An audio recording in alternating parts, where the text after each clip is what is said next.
A taste of goodness. Okay, guys, welcome back to my channel. This is Vanell Cooks, and today I'll be sharing the recipe for this amazingly delicious spiced porridge.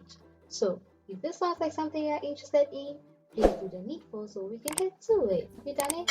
Cool, let's get right to it, y'all. Alrighty, so moving right along to our ingredients here, I have some yellow corn dough. You can definitely use the white one. Next, I have some ginger, hwentia, or grains of Selim. I have cloves, cinnamon powder. You can definitely use the stick if that is what is available. I also have some crushed dried chilies. You can use the whole dried chilies. You'll be blending it anyways, okay? And of course, some salt. Let's get started. So before anything else, what we are going to do now is, ta-da! Of course, we are definitely going to slice up our ginger to make the blending easier. Okay, so I'll reserve this one Negro pepper for later use. With that being said, I'll go ahead and add all of these babies to a blender. We'll be adding a tad bit of water to this and give this a very good blend. Now keep in mind you can blend these multiple times just to get the most out of your ingredients, okay? I personally was pressed for time when I was making it, and so I didn't really have a lot of time to keep blending, but I would advise you do that just to get the most out of your ingredients, okay?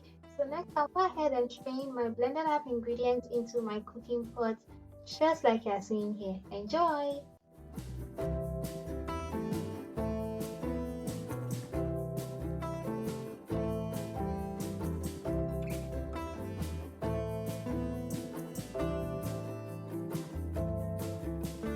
Okay, once we are done straining, we'll go ahead and cover this baby up and bring to a boil. Alright y'all, so next we'll transfer our corn dough into a mixing bowl, and to this we'll add enough water. Now the aim is to separate all the clumps that have been formed in the dough. Okay, but since I am pressed for time and this is taking forever, I am not ready for this right now. So what I'll do is go ahead and transfer this into my blender, and I'll be giving this a very good blend. Now alternatively, you can use your whisk if you don't want to use either your hand or your blender, and that will also work perfectly, okay?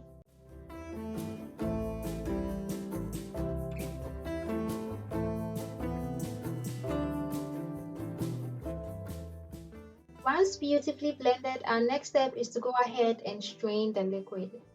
Now, if you lazy it up like myself and used your blender, you really do not need to strain it because the blender does a good job of making the consistency very fine, okay?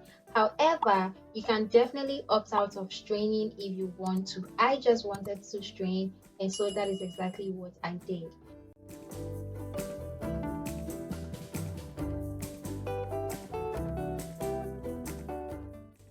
Alright y'all, so this is what we have after straining. It looks good, it's so creamy, just the perfect consistency, okay? Yeah. Alrighty, so checking on our mixture in the pot, it has boiled over, which is an indication that we can go ahead and add our corn dough now.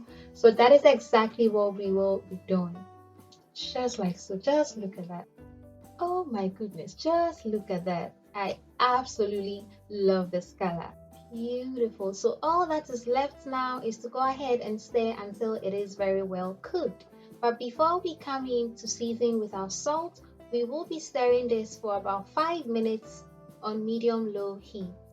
This is what it looks like after 5 minutes. It has completely thickened up. You can see a few lumps in there because I left it unattended for about a minute. So you really don't want to do that, okay? Just keep stirring until it is ready. I just went ahead to season with my salt and of course my Negro pepper. Now I added the Negro pepper in there because of its antibacterial properties. So even when making regular porridge, I still throw a few of them in there. If at any point you feel like your porridge is too thick, do well to add either hot water or warm water to it, just so you don't slow down the cooking process, okay? So you just go ahead and keep stirring, keep adding, keep stirring, adding more water until your desired consistency is achieved, okay? I prefer mine a little bit on the thick side because I will be adding milk later, which will make it runny. Alright, y'all, so we are done. Food is ready. Breakfast is ready to be served and enjoyed.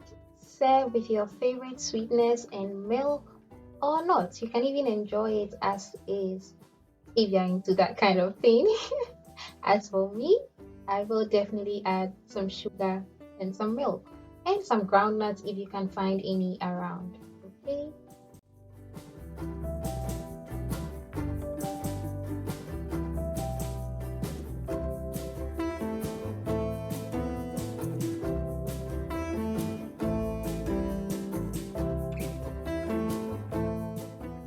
If you're not going to be serving this immediately, just go ahead and sprinkle some water onto the surface. Let it cover the entire surface, just like you're seeing. Cover it up, and you won't see any film forming on top of it by the time you are ready to use it. Thank you so much for cooking with me today. I really do hope you enjoyed yourself because I sure did enjoy the cooking myself. Until I see you next time.